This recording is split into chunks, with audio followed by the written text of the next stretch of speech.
It's science time with Hoover and Sparrow. Violet the Pilot.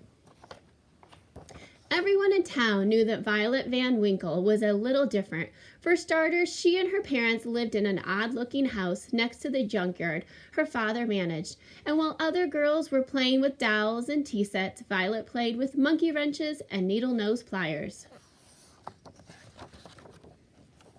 Violet was a mechanical genius. By the time she was 2, she could fix almost any broken appliance in the house. By 4, she could take apart the grandfather clock and completely reassemble it.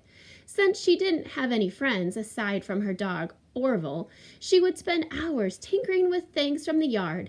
Violet's parents were very, very proud of her, although they weren't too happy the time she put a lawnmower engine on her cousin's tricycle. The older she got, the more interesting Violet's creations became. Around the time she turned 8, she was building elaborate machines from scratch, and not just any old machines. Flying machines. Her parents couldn't believe their eyes when they saw Violet zoom by for the first time. They were a little worried in the beginning, but they quickly saw that she was a pretty good pilot. "Careful not to hit the house," Violet's father would yell, "and put on a sweater," her mother would add.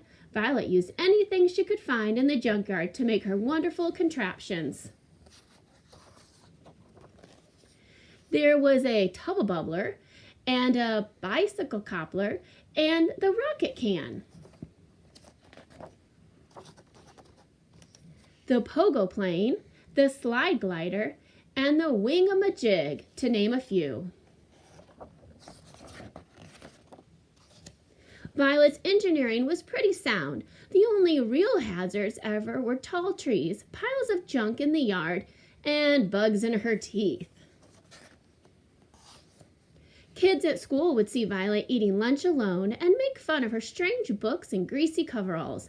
Claude and Clyde Mulrooney were especially obnoxious. Then one day, Violet noticed a poster in the drugstore window. "Air Show, October 20th, it read. "That's only 2 weeks away," Violet thought. "Can kids fly in the show? Is homemade aircraft allowed?" That night, Violet sat in her room thinking about the air show. She knew it would be a good feeling if one of her planes won a prize, and maybe then the kids at school would be nice to her. Violet pictured exactly where she would hang her blue ribbon. She and Orville spent the next few days combing the junkyard for just the right materials.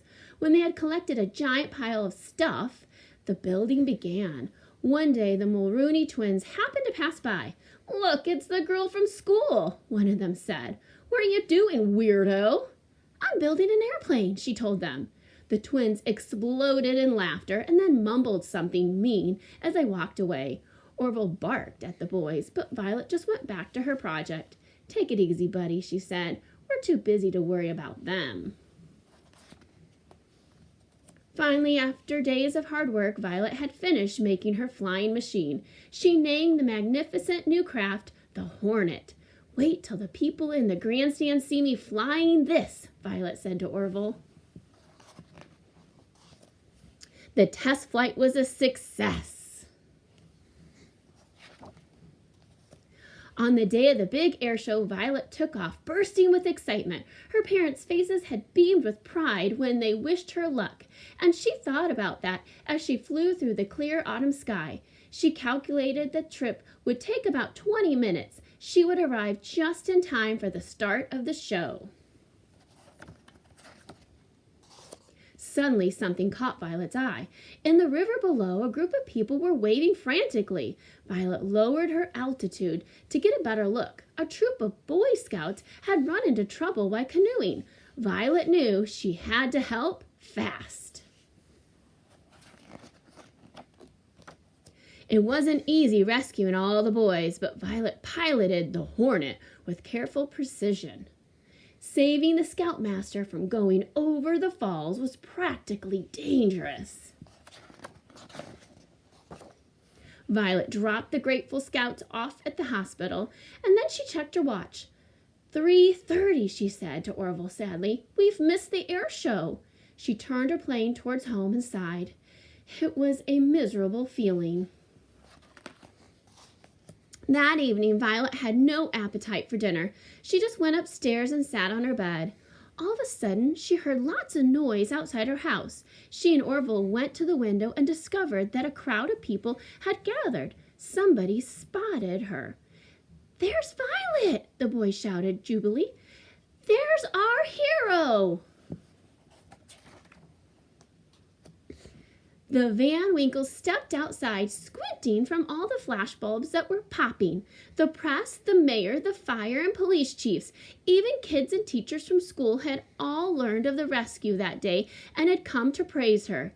Young lady, please accept this Medal of Valor as a token of her gratitude and esteem, said the mayor, and he gave Orville a new collar with a license that read K9 Hero. From that day on, Violet's parents let her fly whenever she wanted, but her mom still made her wear a sweater. Hi, boys and girls. Glad you could be our co-pilot for our story, Violet the Pilot. Hey, Mrs. Hoover, I made an airplane. Ooh. Let's see how far I can get it to fly. Ooh. Wow, that went really far. How far do you think it went? I think it went about 8 feet. That got some tailwind to it. It had some good aerodynamics to it, didn't it? I think it did. That gives me an idea. Yeah. I bet you boys and girls could make an airplane and see how far you could get it to fly. Ooh, yeah. How far do you think for the challenge? I think, what about 8 feet? 8 feet, So? yeah. If Mrs. Sparrow can do it, I bet you can do it.